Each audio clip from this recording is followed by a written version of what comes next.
thank you very much for the invitation. I've been following your work for several years, and it's been interesting to watch as through the Atlas of Creation books, it's become better known in the United States, and it's been interesting to see the reactions to that. And I'm writing for a science magazine, so the audience is people who are interested in science and who are interested, particularly in this article, in how science is developing in the Muslim world. I'll start with your standard biography, which comes in your books. It talks about your studies in art, and I've also learned that you're very involved in the design of the books, which is, of course, beautiful and ornate. And I wonder if you have any reflections on the connection between art and science. Well, first of all, the main aim of science itself is to help art. I have to tell you this in the very beginning. And the science, we have the science to make this beautiful, even to make this world even more beautiful. And science within this framework is a kind of tool which we use to make our world more beautiful every day. Because through science it is possible to make everything even more beautiful. For example, the chair you are sitting on right now, when you look at the materials of that chair and the technical characteristics of that chair, if that chair is superior in any way than the former chairs, that is only through science. And when you look at a garden which is designed in a specific manner, that design has much to tell you about science as well. So aesthetics, science and art, these cannot be separated from one another. So within the world of science, and there are many worlds, evolution has become your primary interest. Was there a moment when it dawned on you that that was going to be something you devote yourself to, or was it the result of a process? I was trying to understand the underlying reason for disbelief and being religious among people. So when I was trying to understand that, I came across with Darwinism.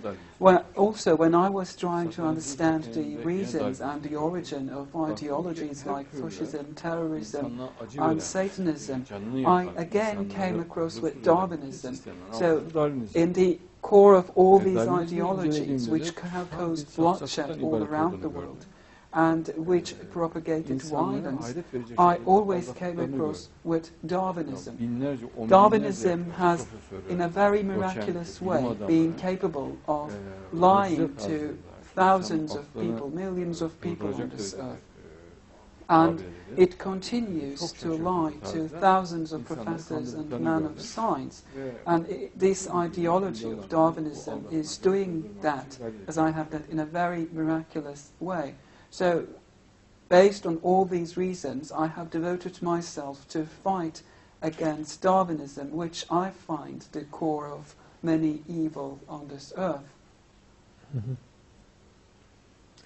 In the whole range of science, whether in biology or elsewhere, what do you think, science being a human endeavor that is always imperfect and always developing, what do you think are the great unanswered questions today? Science itself is a gift to humanity. It furnishes us with different kinds of comfort, and it increases the quality of our lives. It increases the aesthetic values we are confronting in our daily lives, and it, in a way, beautifies our lives. So within that framework, science is a kind of tool. But when we talk about real science, like biology, chemistry, astrology, and physics, for example, and when we compare Darwinism with these branches of science, we have to make a very clear distinction at this point, because Darwinism cannot be regarded as a science as we know it. Darwinism is based on a very ancient belief. And that ancient belief dates back to a Sumerian pagan myth, a pagan belief, which bases creation on the concept of coincidence. And this is a very primitive way of thinking about creation on this earth. And Darwinists try to refurbish this pagan belief, and they try to make millions of people believe that as a scientific theory. On the other hand, Darwinism is not about science at all, because it bases every argument of it on coincidences. When, for example, they are asked how a cell of single protein has been created, the Darwinists would tend you to answer in the way of a coincidence. So they think that it is possible for a single cell of protein to come about through coincidence. Similarly, they tend to explain the emergence of the first living cell on this earth through drops of oil. So now this is a very childish way of thinking about creation. It's a very childish reason, and it's a very awkward frame of thought, actually. So, as you know, we have chromosomes in our cells, and a single chromosome contains a body of knowledge which is equal to the body of knowledge which can be preserved in a very big library. Now, thinking about the fact that our bodies contain billions and trillions of cells, we cannot explain this through coincidence.